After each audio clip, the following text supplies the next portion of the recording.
si Auntie Claire, minsan lilibangin mo na lang yung sarili mo, 'no? Ah, Sabi po ni Auntie Claire, para po ipakita na nagtatrabaho ang pamahalaan. Eto po yun, nagtatrabaho man o hindi, epektibo ba yung pagtatrabaho, 'di ba? Hindi niyo po puwedeng sabihin na, hindi na natutulog, lagi na lang ganyan yung dialogue. Si BBM hindi na natutulog, tuwing merong mga problema hindi na natutulog. Baka ibahin niyo naman style niyo, 'di ba? Ano kaya, matulog naman kayo. Pa Kasi lagi kayong hindi natutulog, putya baka kaya wala nangyayari sa'tin, eh. Hindi po ibig sabihin na kayo ay pagod na pagod.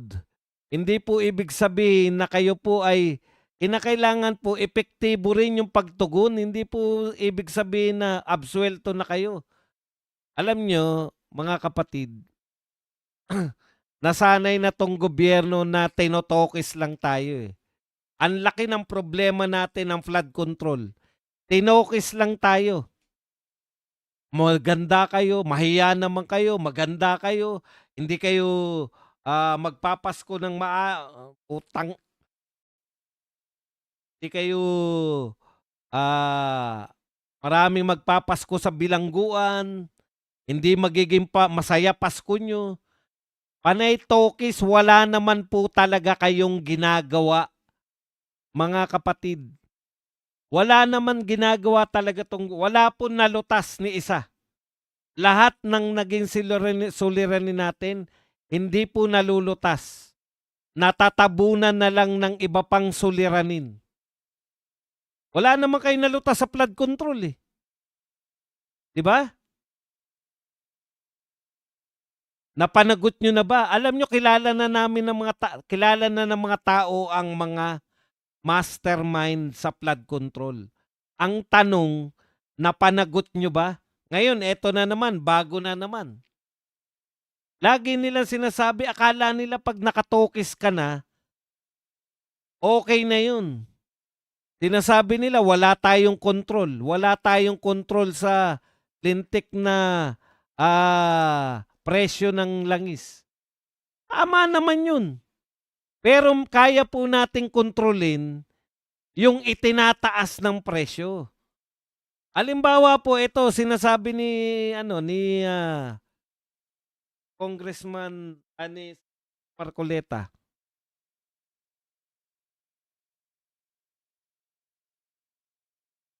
Teka lang, hanapin ko lang, nadala ko yung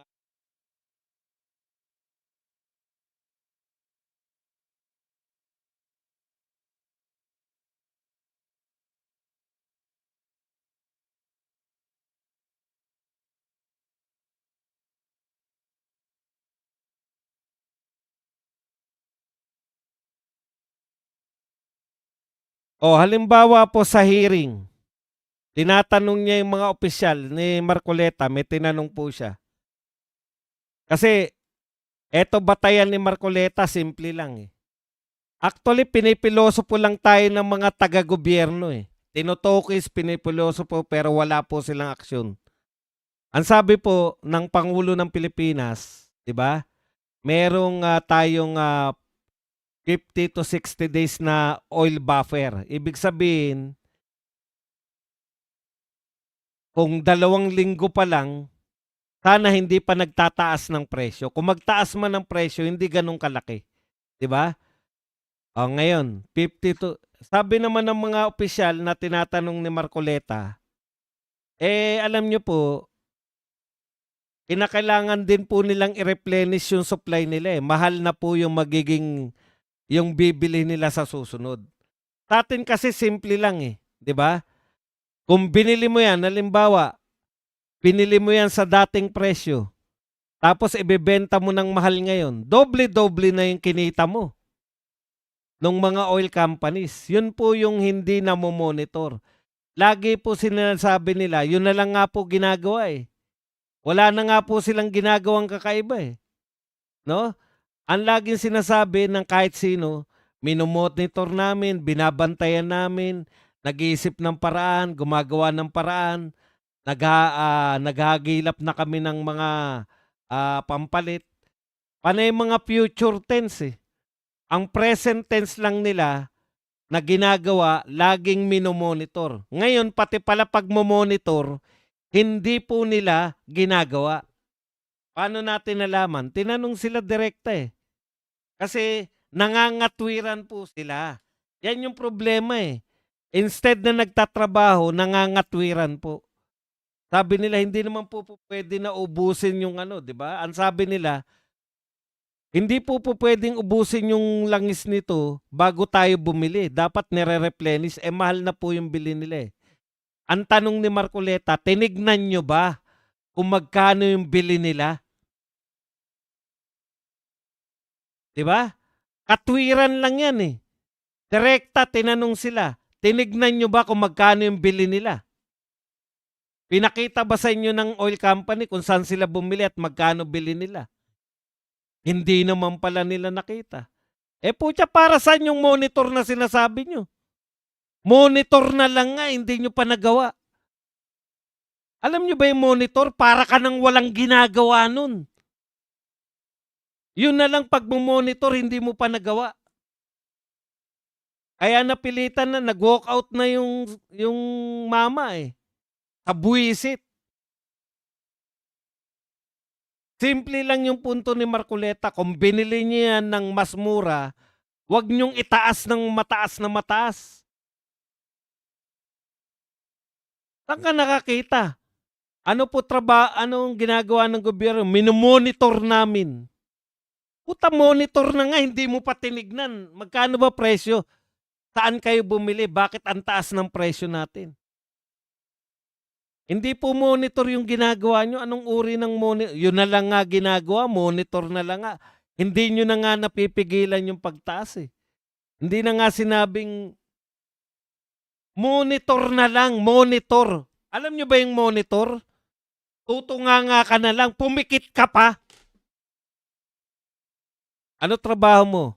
Diyan ka lang, tumunganga ka lang dyan. At least may tao dyan, walang papasok na magnanakaw kung sakasakali, di ba? Nariyan ka lang, nakamulat ka lang. Puta, natulog ka pa. Monitor na lang ang ginagawa. Tapos ang kinakatwiran, hindi na nga natutulog si Garin eh. Patulugin nyo na. Kasi po tayo ang pinakamataas yung tinaas eh. Pare-pareho naman tayo, isang crisis lang po pinag-uusapan natin. Alam niyo po kung bakit palpak talaga tong gobyerno na to. Ang ginawa nila nung una, bago tayo pumunta, no, uulit-ulitin ko lang to, itatata ko lang sa utak nyo. Nagbombahan na po yung binomba na po ng US yung Iran. Namatay na po sa bombahan yung mga leader ng Iran. Ilang batch na ng leader yung napatay. Yung Iran po gumanti na sa mga US embassy diyan sa Middle East at saka sa Israel. Ano po ang tugon ng ating gobyerno? Magtipid tayo. Pagkatapos po sinabi, ngayong araw nagsabi, magtipid tayo. Kinagabihan, may party sa Malacanang. Kinabukasan, pumunta, nagdala ng 2 eroplano papunta sa New York. Hindi pinagplanuhan kung ano yung gagawin. Nakalipas na po, tinanggap na po ng OFW natin na wala na tong ligtasan. Nangangatwiran na po yung OFW na hindi na kami aalis dito. Wala namang mangyayari din sa amin sa Pilipinas eh. Wala naman tulong na mangyayari sa amin sa Pilipinas. Yan ang ginawa nila ng mga una. Dapat nagplano na sila. At ang masakit pa nito, sabi pa ni BBM, maglalaan tayo ng pondo kasi tatakbo ako sa United Nations Security Council. Mangangampanya. Yun lang ang magaling si BBM, mangampanya. Naglaan ng pondo para siya ay tumakbo sa Security Council ng United Nations. Kung lahat ng panahon ninyo nagputukan pa lang, bumuo na kayo ng kung ano man yung gustong buuin, yang ano na yan, crisis committee na yan, wala rin pong gagawin yan. Parang ICI lang yan. Bakit pa nagtatayo ba dong? Bakit pa magtatayo ng mga komite kung wala rin namang gagawin? Para magmukha silang may ginagawa. Ayan ang gobyerno natin eh. Panay projection, panay optics, panay palabas. Kaya nangyayari sa atin, panay palabas ng pera, pinakamalaking budget, pinakamalaking utang, pinakamaraming dinambong, pinakamaraming ninakaw. Ngayon sa panahon na to, mga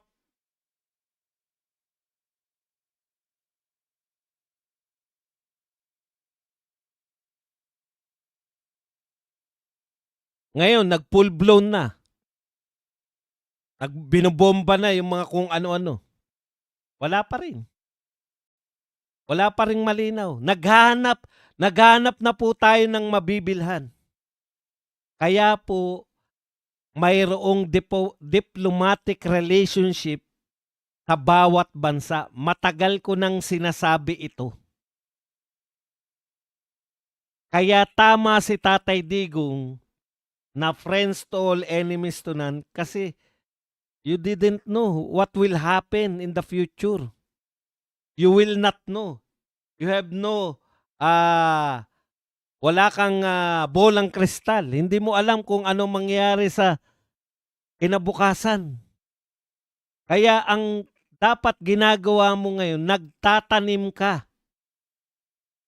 Ang isa sa pinakatrabaho ng Pangulo na siya lang po ang nakakagawa, yung pagiging vlogger, Mr. President, kaya po ng kahit sino yan. Napakarami yung vlogger. Pero saan kayo nagmahusay sa pagiging vlogger? Mr. President, alam niyo po ba kung ano lang pong trabaho ang tanging kayo lang po ang nakakagawa? International diplomacy. Pakikipag-ugnayan sa mga bansa. Kayo lang po. Kayo lang po ang tanging architect ng international relation.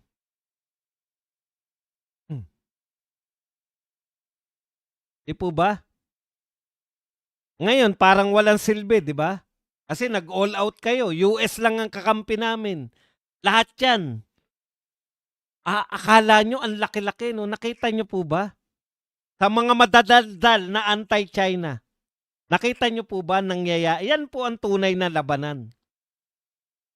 Pinomba yung mga leader nyo, tigok yung mga leader nyo, nagbobombahan ng mga airfield, binobomba talaga yung inyong lugar.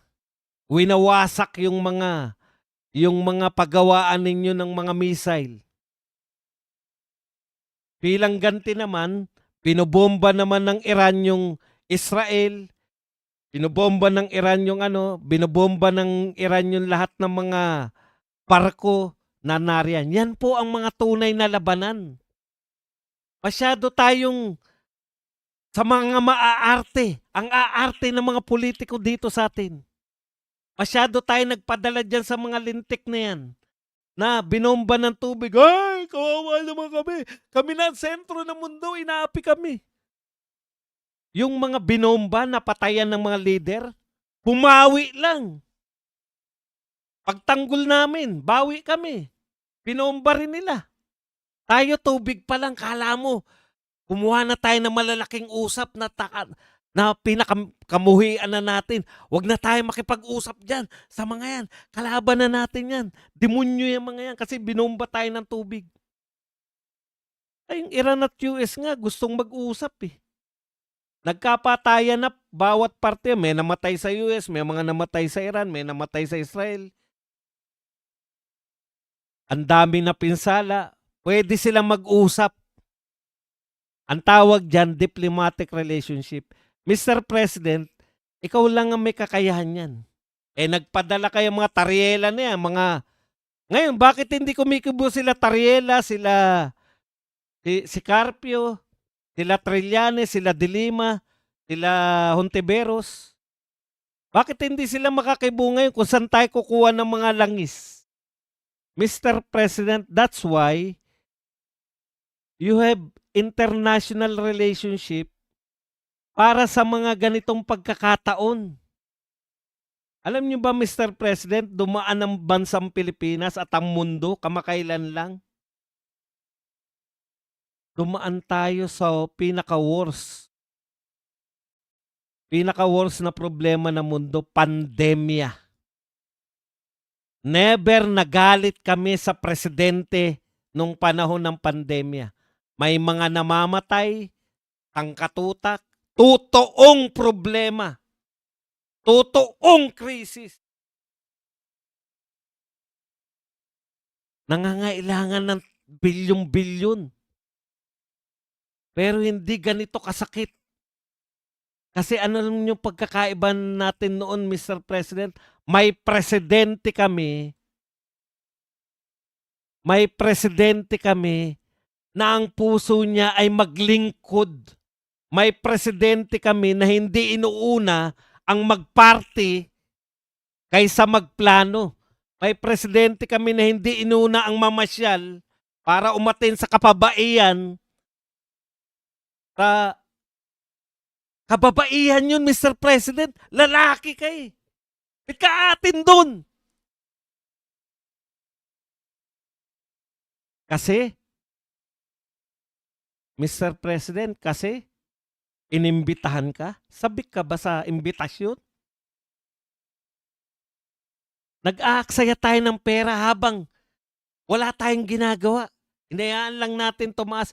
97% ang tinaas natin. Ang susunod sa atin, 46% lang ang taas ng presyo ng langis.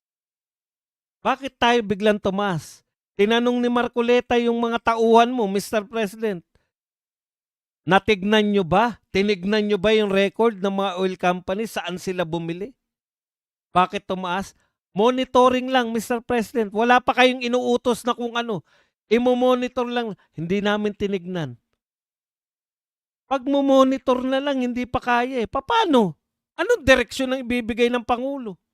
Ina-announce niya, tatakbo ako sa United Nations Security Council. Hindi mo nga ma-secure yung langis ng Pilipinas. Security Council pa ang gusto mong takbuhan. Wala nagiging proud. Alam niyo, Mr. President, nung araw magsalita sa UN ang presidente ng Pilipinas, proud na proud kami. Ikaw, nagsalita ka sa UN sa kababaihan, sabi namin, aksayado lang. Pag-aaksaya lang ng panahon. Pag-aaksaya ng pera. Nagplano ka na lang sana kung anong gagawin natin. Hanggang ngayon, walang plano. Hindi, bumuo na kami ng committee. Crisis committee. Lagi na lang ganyan. Bumuo na kami ng ICI. Anong silbi ng ICI? Na-realize na ng mga Pilipino, inuunggoy nyo lang kami. ICI, may silbi ba talaga yung ICI? Wala.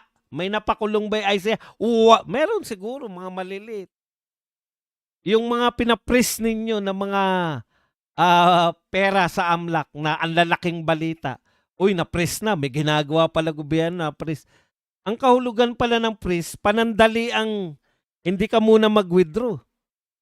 Putya, hindi naman pala habang panahon. Expired na po yung mga na-press nila. Wini-withdraw na ng mga magna. Mga magna. Kaya sa halo-halo po nakakagalit eh. Maliit lang po itong problema kumpara po sa pandemya. Napakaliit po na problema nito. It's only, ano lang po sana to, paano ka makakakuha ng supply? Balik po natin sa friends to all, enemies to none. Dalawang bansa, Mr. President, dalawang bansa ang malayang nakakakuha ng langis at nakakapagbenta sa buong mundo. Dalawang bansa. Nakaibigang-kaibigan natin nung panahon ni Tatay Digong. Dalawang bansa nagngangalang China at Russia. Sila po, hindi po natigil yung supply nila ng langis. Hindi rin po natigil yung Russia nga po, katunayan Mr. President, para po sa kaalaman niyo lang.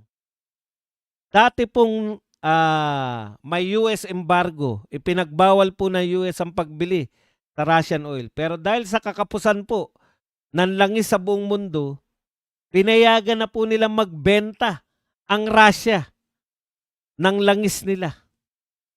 Napakaswerte ng mga kaibigan ng Russia at China. Dahil mabebentahan sila ng langis. Law of supply and demand. Pag maraming demand, konti supply, mahal ang presyo ng langis. Paano mo ma-offset kung ikaw napapaboran ka ng may mga binibenta? Tanong ko lang, yung China ba at Russia mahalan langis? Hindi. Ang dami nilang supply eh. Ha? Eh kung kaibigan kaya natin sila, dadami din kaya ang supply natin? Malamang. Ano na kaya yung mga nananawagan ng China, lusob sa China, kung ano-ano pa? Wala ba kayong suggestion kung paano tayo makakakuha ng langis ngayon?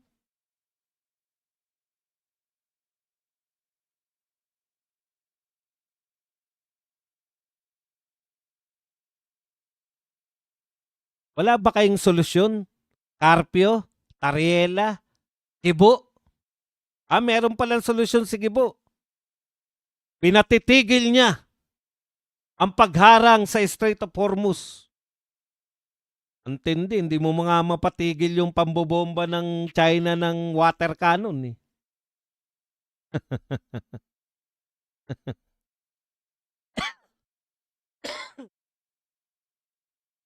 Alam niyo po, na-imagine ko lang, no?